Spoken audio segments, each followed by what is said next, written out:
교독하도록 하겠습니다. 마지막은 같이 읽도록 하겠습니다. 제가 먼저 읽도록 하겠습니다. 그의 능력이 그리스도 안에서 역사하사 죽은 자들 가운데서 다시 살리시고 하늘에서 자기의 오른편에 앉히사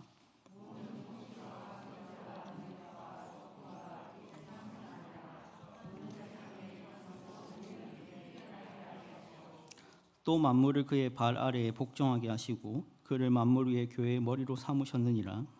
교회는 그의 몸이니 만물 안에서 만물을 충만하게 하시는 이의 충만함이니라. 아멘. 우리가 월요일, 화요일 무엇이 있었죠? 말씀 사경회가 있었습니다. 그리고 오늘은 수요일입니다. 그래서 제 염려가 어제까지의 강사와 저를 비교하면서 들으실 것 같아 염려가 됩니다. 전혀 다른 사람이니까 연결 짓지 말아 주십시오. 전혀 다른 사람, 나이도 한참 차이 나는 사람입니다. 제발 비교하지 마시고 부족한 저를 봐주시기 바랍니다. 오늘은 사도신경 부분을 계속 살피고 있습니다. 하이델베르크 교리문답을 근거로 해서 살피고 있는데요. 역시나 늘 보여드리겠다고 제가 선언했다시피 또 보여드리도록 하겠습니다. 사도신경입니다. 사도신경 전체 구조고요. 1부, 2부, 3부 총 3부로 이루어져 있는 3부작 신앙 고백문입니다. 거기서 우리는 2부를 살피고 있고 2부의 내용은 성자 하나님에 대한 신앙 고백입니다. 2부 성자 하나님에 대한 이 신앙 고백은 전반부와 후반부로 나뉜다 했죠. 전반부는 이미 다 했고 후반부를 계속 다루고 있는데 아직도 후반부가 안 끝나고 있습니다. 후반부 내용은 성자 하나님은 무엇을 하셨는가에 대한 얘기입니다. 사역인 것이죠. 그리고 이제 이 후반부는 또 두 가지로 나뉜다 했죠. 두 가지인데 첫 번째는 이 사역이 낮아지시는 사역이 있고 이 예수님께서 높아지시는 사역 두 가지가 있다 했습니다. 낮아지시는 사역이야 그분의 성육신으로부터 시작해서 죽는 데까지가 낮아지시는 사역이고 그분의 그럼 높아지시는 사역은 죽음 이후겠죠. 부활하시고 하나님 하늘에 오르시고 보좌 우편에 앉으시고 재림 때 심판하러 오시는 여기까지가 이 높아지시는 사역인데 이 높아지시는 사역 중에서 우리는 지금 하늘에 오르신 신앙 고백 그 5항 부분을 다루고 있습니다. 하늘에 오르시어 전능하신 아버지 하나님 우편에 앉아 계시다가 이게 우리 신앙 고백의 제 5항이거든요. 이 5항이 이제 우리가 지금 보고 있는 하이델베르크 교리문답서에서는 19주차에서 다루고 있는 내용입니다. 여전히 늘 강조하지만 이 예수님의 높아지시는 사역이 우리랑 상관없는 사역이 아니라고 말씀드렸었죠. 높아지시는 것이 예수님이 단순히 보상을 받는 개념이 아니라 다 그것조차도 이곳에 살아가고 있는 우리를 위해서 높아지시고 있는 사역을 수행하신 것이다. 이것을 잊지 않아야 됩니다. 그런 면에서 우리는 이 예수님의 높아지시는 사역 하나하나를 볼 때마다 이것이 우리에게 도대체 무슨 유익을 주시려고 예수님은 그렇게까지 하시는가를 좀 집중적으로 살펴볼 때 우리 예수님의 끊임없는 사랑, 고집스러운 사랑, 끊기지 않는 그분의 우리를 향하신 관심 이것을 발견할 수 있을 것입니다. 오늘도 이 예수님의 하늘에 오르시어 하시는 하늘에 오르신 이 사역을 통해서 우리에게 주시고자 하는 유익을 한번 생각해 보면서 많은 은혜 받는 시간 되시길 바랍니다. 50문부터 52문의 내용이 오늘 19주차 내용인데요. 먼저 50문 내용을 좀 보도록 하겠습니다. 50문 내용 제가 문을 읽도록 하겠습니다. 여러분이 답을 읽어주시면 되겠습니다. 강의안이 없으신 분들은 옆에 사람과 같이 봐주시고 앞에 PPT는 준비가 안 됐습니다. 네, 강의안을 봐주시면 되겠습니다. 문을 제가 읽도록 하겠습니다. 네, 강의안 다 있으시죠? 제가 문을 읽겠습니다. 왜 그 다음 구절은 하나님 우편에 앉으시고입니까?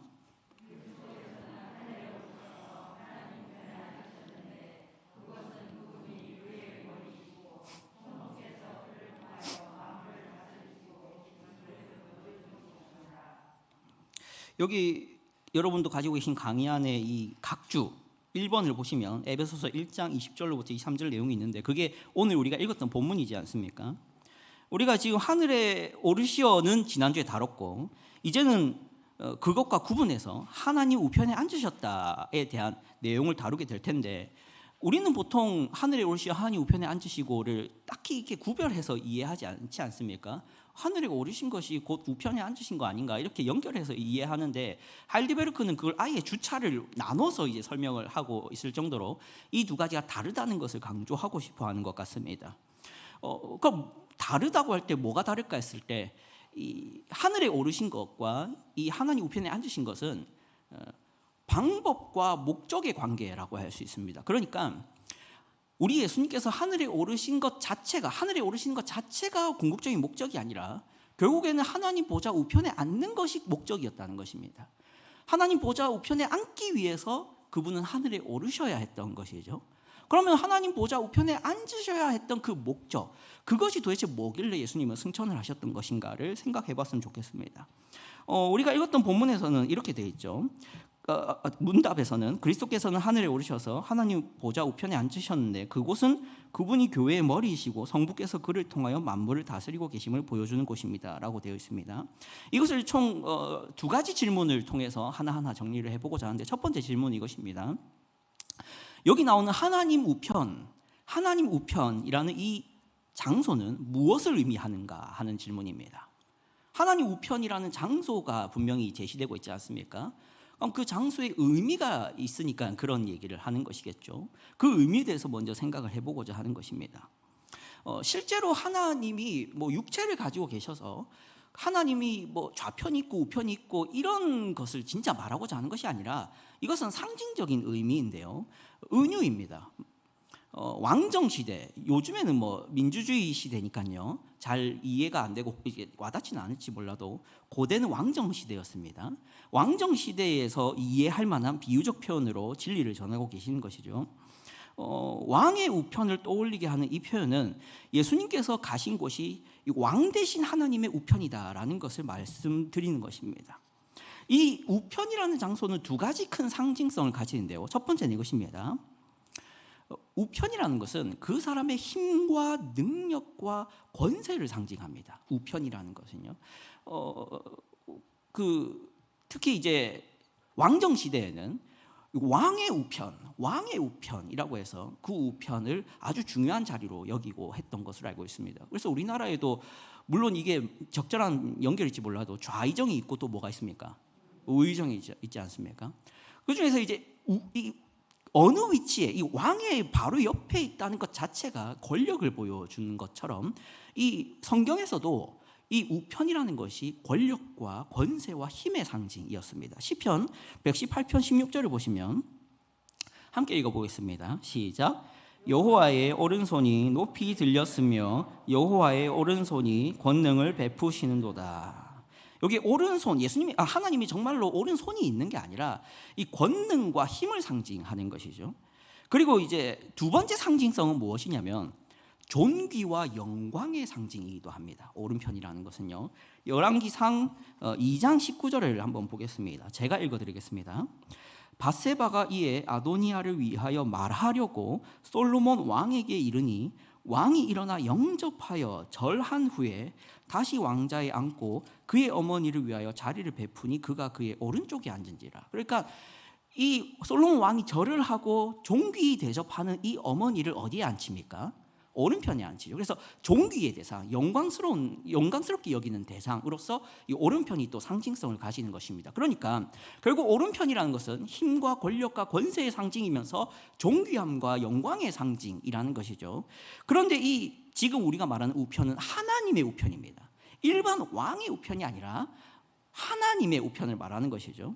그러므로 이 장소는 하나님의 권세, 하나님의 권력, 하나님의 권능, 그리고 하나님께서 존귀 여기고 하나님이 영광스럽게 여기는 자의 장소로서 하나님 우편인 것입니다.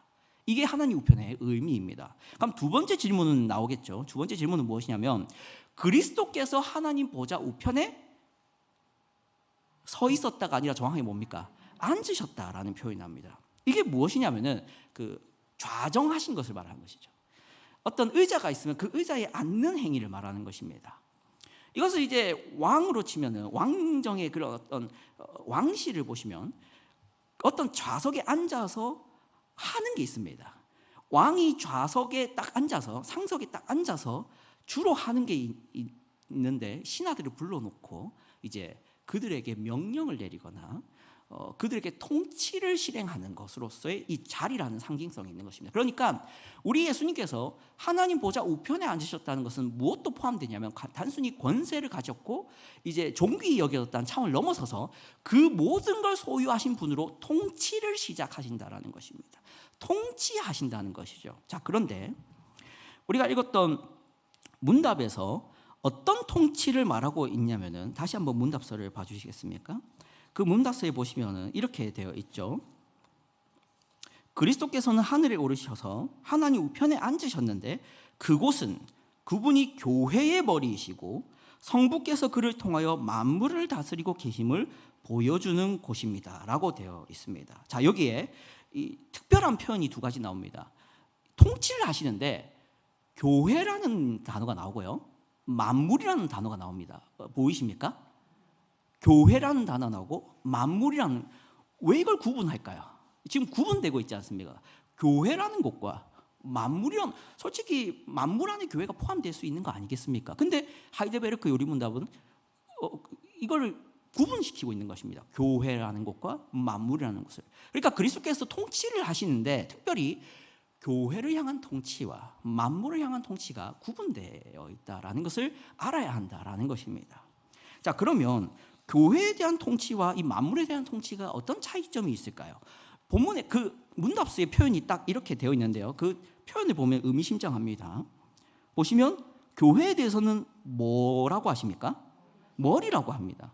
그리고 만물에 대해서는 그냥 다스리신다만 표현되어 있죠. 그러니까 이것을 풀어서 얘기하면 우리 그리스도께서 하나님 우편에서 통치하시는데 교회에 대해서는 머리처럼 통치하시고 만물에 대해서는 발 아래에 두는 자로서 통치하신다는, 그 본문을 보면 나오는데 오늘 읽었던 본문입니다. 다시 에베소서 1장 20절부터 23절 다시 한 번 천천히 보겠습니다. 제가 읽어드리면 여러분이 한번 집중해서 보십시오. 그의 능력이 그리스도 안에서 역사하사 죽은 자들 가운데서 다시 살리시고 하늘에서 자기의 오른편에 앉히사 모든 통치와 권세와 능력과 주권과 이 세상뿐 아니라 오는 세상에 일컫는 모든 이름 위에 뛰어나게 하시고 또 만물을 그의 발 아래에 복종하게 하시고 그를 만물 위에 교회의 머리로 삼으셨느니라. 교회는 그의 몸이니 만물 안에서 만물을 충만하게 하시는 이의 충만함이니라. 아멘. 여기 보시면 만물을 그의 발 아래에 복종하게 하시고라고 되어 있습니다. 자, 보십시오. 머리는 지체랑 구분되긴 하지만 동시에 뭡니까? 한 몸입니다. 머리의 정체성의 입장에서는 발도 내 몸이고 팔도 내 몸입니다. 반면에 발 아래에 둔 만물은 육체로 연결되어 있습니까? 떨어져 있습니까? 객체입니다. 그러니까 객체로서 통치하시는 게 만물이고요, 주체로서 통치하는 게 교회라는 것입니다. 교회는 우리 주님이 자기 몸처럼 통치하시는 곳이고 만물은 그분의 발 아래에 있는 대상으로 통치하신다는 것입니다. 이것을 들으면 어떤 사람들은 이런 불평을 할 수도 있습니다. 불공평하다, 공의롭지 않다, 공정하지 않다라는 불평을 가질 수도 있죠. 특별히 요즘처럼 불공정을 싫어하는 현대 사회일수록 이런 얘기가 불편하실 수도 있습니다. 왜 예수님은 만물과 교회를 동등하게 통치하지 않는가 하는 의문이 있을 수 있습니다. 하지만 우리 하나님의 뜻이 그러했기 때문에 우리 예수님이 이렇게 하고 있다는 것을 알아야 합니다. 우리 하나님의 뜻이 무엇이었습니까? 요한복음 6장 44절입니다. 함께 읽겠습니다. 시작. 나를 보내신 아버지께서 이끌지 아니하시면 아무도 내게 올 수 없으니 오는 그를 내가 마지막 날에 다시 살리리라. 아멘. 우리 예수님이 살리는 사역을 하시는데 누구에게만 하시고 있다 하시냐면은 아버지께서 내게 이끈 자들을 위해서 하고 있다. 그러니까 예수님께서 고난당하시고 핍박받으시고 수치당하시고 죽으시고 부활하시고 승천하신 이 모든 사역들이 만물에게 대한 사역이 아니라 아버지께서 내게 보내신 자들만을 위한 사역이었다는 것을 우리는 기억해야 되고 믿어야 됩니다. 다만 이것에 대해서 불평하는 사람들이 있다는 것은 좀 염려스러운 부분입니다. 이곳에도 혹시 있지 않을까라는 염려는 있습니다. 하지만 이곳에 있는 우리가 그분을 믿음으로 말미암아 구원을 받아서 교회가 되었다면 이것은 기쁨과 감격의 진리라는 것을 받아들이셔야 됩니다. 왜냐하면은 우리 하나님께서 여러분을, 우리 주님께서 여러분을 세상과 다른 잣대로 통치하고 있다는 것에 대해서 기뻐하셔야 됩니다. 왜 그렇습니까? 만약 우리 주님이 세상과 별반 다르지 않는, 만물과 다르지 않는 잣대로 발 아래에 둔 자들과 똑같은 시선, 차가운 시선과 단호한 시선으로 우리도 바라보고 있다면 우리 중에 누가 살아남겠습니까? 살아남을 수가 없죠. 우리 주님은 거룩하시고 영광스러우실 뿐만 아니라 공의로우십니다. 공의로우시고 거룩하신 그분의 눈에는 우리의 숨 하나까지도 죄악으로 여겨지고 더러운 것으로 여겨질 정도입니다. 하지만 그분이 교회에 대해서는 머리로 통치하신다는 것입니다. 자기 몸을, 우리가 이렇게 얘기해 볼 수 있습니다. 사람은 많은 대상들을 사랑하며 살 수 있습니다.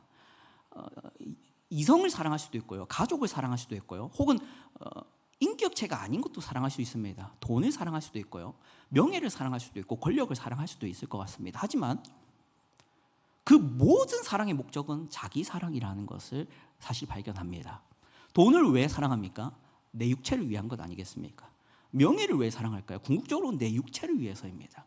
권력을 사랑하는 사람은 왜 사랑할까요? 결국 내 육체를 위한 것입니다. 그러므로 사람은 자기 육체만큼, 자기 자신만큼 잘 사랑하지 않습니다. 자기 육체에 대해서는 아주 탁월하게 사랑을 잘 하죠. 그것을 빗대어 우리 주님이 육체를 얘기하고 계신 겁니다. 내가 머리고 너희가 지체다. 그러면 내가 너희를 어떻게 통치하겠느냐 하는 것이죠. 우리 주님이 머리로서 우리 교회에 대해서 대하고 계시다는 것은 자기 자신을 대하듯이 섬세하게 통치하실 것이라는 의미이기도 합니다. 그것이 우리에게 얼마나 큰 위로일까요? 우리 주님이 우리를 때리실 때조차도 자기 육체를 때리듯이 때리고, 우리 주님이 우리의 길을 인도하실 때도 자기의 길을 고민하듯이 고민하실 것이라는 겁니다. 그게 교회의 특권이고 영광인 것이죠. 다만 만물은 어떻습니까? 만물은 발 아래 둔 대상으로 차가운 시선과 단호한 시선으로 통치하신다는 것입니다. 이것이 교회와 세상에 대한 우리 주님의 통치의 차이이죠. 자, 그러면 절망스럽지 않겠습니까? 만물의 입장에서는 난처할 것입니다. 그들에겐 소망이 없느냐라는 질문이 생기는 것이죠. 그러나 본문이 여기서 끝나지 않죠. 다시 한번 22절과 23절을 보겠습니다. 에베소서 1장 22절과 23절 다시 한번 보겠습니다. 22절과 23절입니다. 여기 보시면 또 만물을 그의 발 아래에 복종하게 하시고 그를 만물 위에 교회의 머리로 삼으셨느니라. 교회는 그의 몸이니 만물 안에서 만물을 충만하게 하시는 이의 충만함이니라 라는 말씀이 이어지지 않습니까? 그런데 여기 표현을 보시면은 만물 위에 교회의 머리로 삼으셨느니라 라는 이 표현 있지 않습니까? 이 표현의 그 위에, 만물 위에라는 그 위에라는 단어가 여기서는 이제 번역되기로는 위에라고 되어 있지만 원어는 다양한 뜻을 가지고 있습니다. 원어에는 이런 뜻도 있습니다. 무엇을 위하여라는 뜻도 가집니다. 무엇을 위하여, 무엇을 위에도 있지만 무엇을 위하여라는 뜻도 가진 원어를 가집니다. 그러니까 이것을 무엇을 위하여라는 번역으로 다시 한다면 만물을 위하여 교회의 머리로 삼으셨느니라 라는 표현이기도 한 것이죠. 사랑하는 성도 여러분, 분명 교회는 머리로서 통치하십니다. 만물에 대해서는 발 아래에 복종하게 하는 식으로 통치하십니다. 다만 그 만물에 대해서는 그럼 소망이 없느냐 했을 때 아닙니다. 교회가 그 만물의 소망이 되어줍니다. 어떻게 해요? 교회가 그렇게 세워졌기 때문입니다. 만물을 위하여 교회를 세우신 것입니다. 그럼 교회가 만물을 어떻게 위할 수 있습니까? 그 만물을 교회 안에 초청하는 식으로 우리는 그들을 위할 수 있습니다. 교회의 머리가 되신 주님, 머리로서 통치하시는 그 주님을 그들의 주님으로 만들도록 우리는 사명을 다할 수 있습니다. 그들을 초청하는 방식으로 말입니다. 사랑하는 성도 여러분, 만물이라는 대상은 분명 발 아래에 둔 통치를 받는 대상입니다. 그들에게 우리 주님은 직접적으로 교회에 대해 주는 사랑만큼의 사랑을 주시지는 않을 것입니다. 다만 교회가 그 역할을 대신 해야 하는 것이죠. 그리스도로부터 우리가 먼저 빛을 공급받습니다. 그리고 그 빛을 우리는 만물에 비출 수가 있는 것이죠. 우리는 머리 대신 그리스도의 사랑의 통치가 있는 이 교회 안으로 사람들을 초청할 수가 있습니다. 그래서 우리의 머리가 되실 뿐만 아니라 그들의 머리가 되게도 할 수 있는 것이죠. 우리는 그러한 방식으로 만물의 소망이 되는 것입니다. 이것을 조심합시다. 우리가 만물이 돼서, 그러니까 다르게 표현할게요. 우리가 세상이 돼서 그들에게 주님을 보여주는 것은 안 됩니다. 그렇게 주님은 은혜 베푸시지 않습니다. 주님은 분명 교회의 머리가 되고 계십니다. 그러므로 우리가 세상이 돼서 교회를, 그리스도의 은혜를 베푸는 방식이 아니라 교회로서의 순수성을 지키며 교회의 거룩함대로 이때 그들을 이 교회 안으로 드림으로써 그들의 머리가 되도록, 그들에게도 사랑의 하나님으로, 사랑의 주님으로 통치하도록 일해야 하는 것입니다. 그것을 잊지 않아야겠습니다. 자, 그러면 이제 방법 2가지만 좀 말씀드리도록 하겠습니다. 만물 안에서 만물을 충만하게 하는 것이 이 교회인데, 우리가 이 만물을 충만하게 하는 이 사역을 머리 대신 그리스도와 함께 어떻게 잘 수행할 수 있을까요? 그 방법이 2가지가 있습니다. 첫 번째는 이것인데요. 그리스도가 머리가 되어 있는 교회여야 합니다. 그렇게 함으로 우리는 만물을 충만하게 하는 사역을 감당할 수 있습니다. 갈라디아서 1장 7절과 요한복음 13장 34절 말씀인데요. 먼저 갈라디아서 1장 7절을 보도록 하겠습니다.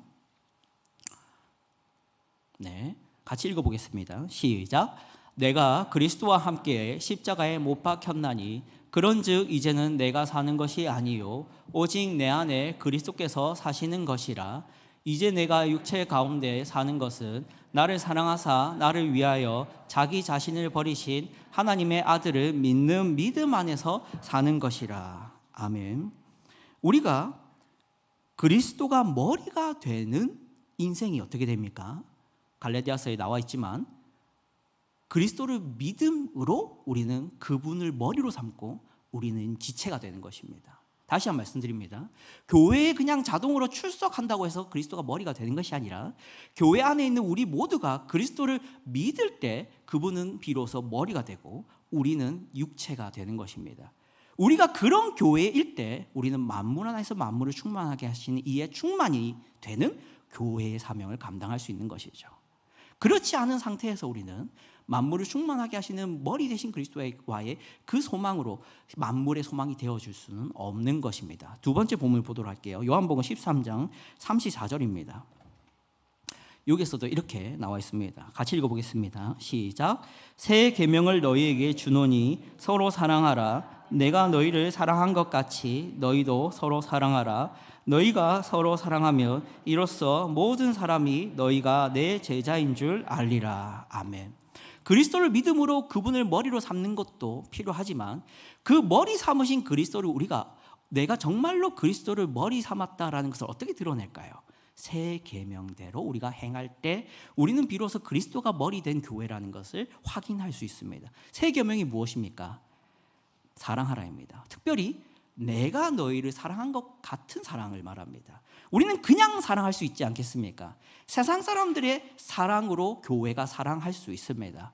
세상 안 믿는 거듭나지 않은 사람도 사랑하는 그 방식으로 우리는 서로를 사랑할 수 있겠죠. 근데 그런 사랑으로 우리는 그리스도가 머리 되는 것을 확인해서는 안 됩니다. 여기서 분명히 우리 예수님이 이렇게 말하죠. 내가 너희를 사랑한 것 같이 사랑할 때 너희는 새 계명을 지킨 것으로 여겨지고 내 제자인 줄 알겠다라고 말하고 있기 때문입니다. 그러므로 우리가 이 만물 안에서 만물을 충만하게 하신 이의 사역을 감당하는 것을 잘 하고자 할 때 그리스도가 머리 되신 교회가 되어야 되는데 이 그리스도를 믿는 것과 새 계명대로 생활하는 것을 통해서 우리가 그리스도를 정말로 머리로 삼고 있는지를 여러 번 점검하면서 살펴보면서 이 사역을 잘 감당해야 하는 것이죠. 2번째 방법은 이것입니다. 2번째 방법은 이것입니다. 갈라디아서 2장 20절인데요. 아까 읽었던 본문인가요? 네, 죄송합니다. 네. 2번째 방법은 이것입니다. 우리가 그리스도의 지체로서 행동해야 된다는 것입니다.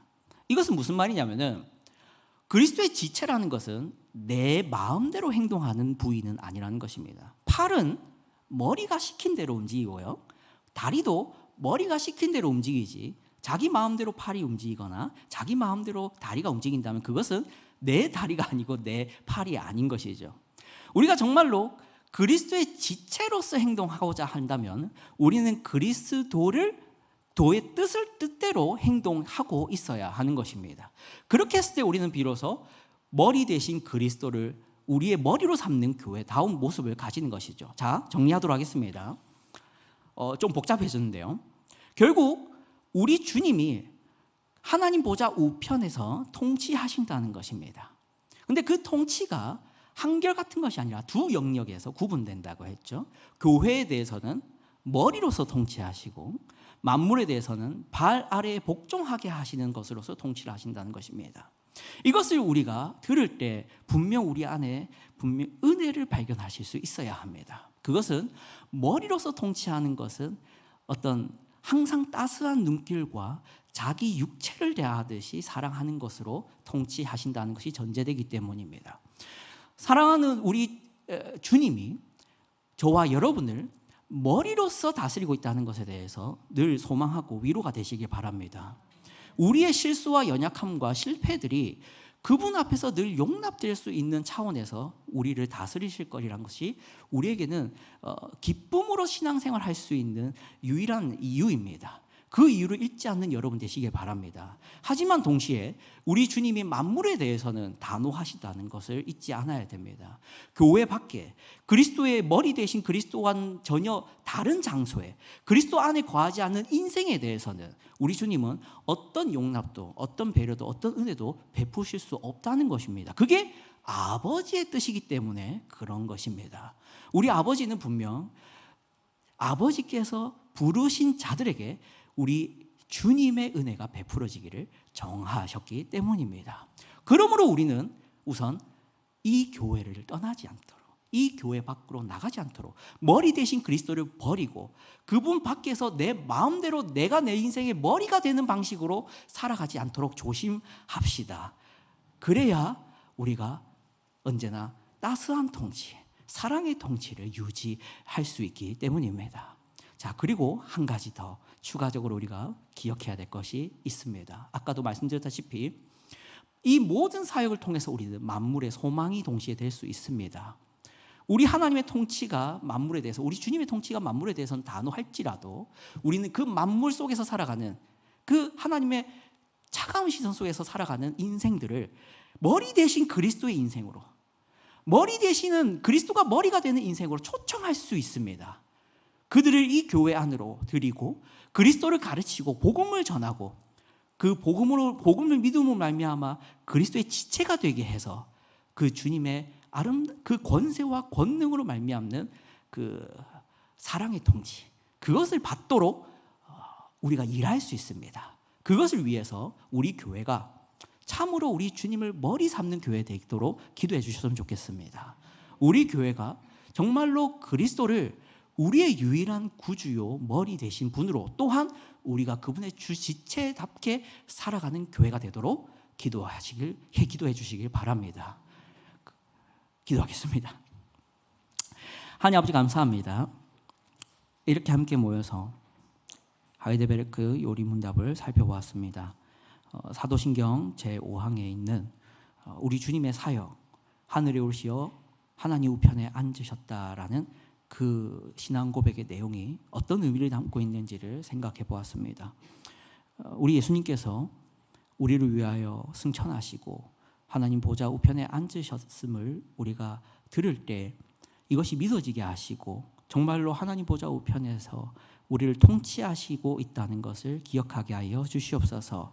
그리고 또한 그 통치가 교회에 대해서는 머리로서 통치하시고 만물에 대해서는 복종하게 하시는 통치이라는 것을 우리가 깨달을 때에 우리가 교회 안에 거하는 것이 얼마나 영광스럽고 복되고 특권인 것을 기억하게 하여 주시옵소서.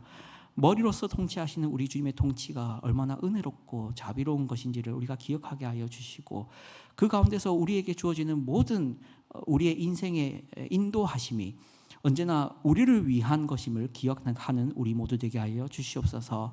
또한 우리 교회가 이 만물 가운데 만물을 충만하게 하신 이에 충만이 되도록 우리 또한 이 주님의 사역에 동참할 수 있게 하여 주시옵소서. 우리 교회가 정말로 주님을 머리 삼는 교회 되게 하시고, 우리 주님의 지체로서 그 머리 대신 주님의 명령대로, 계명대로, 뜻대로 하루하루 살아감으로 만물의 소망이 되는 저희 서울제일교회가 되도록 주님 언제나 우리와 동행하시고 인도하여 주시옵소서. 살아계신 예수 그리스도의 이름으로 기도드립니다. 아멘. 찬송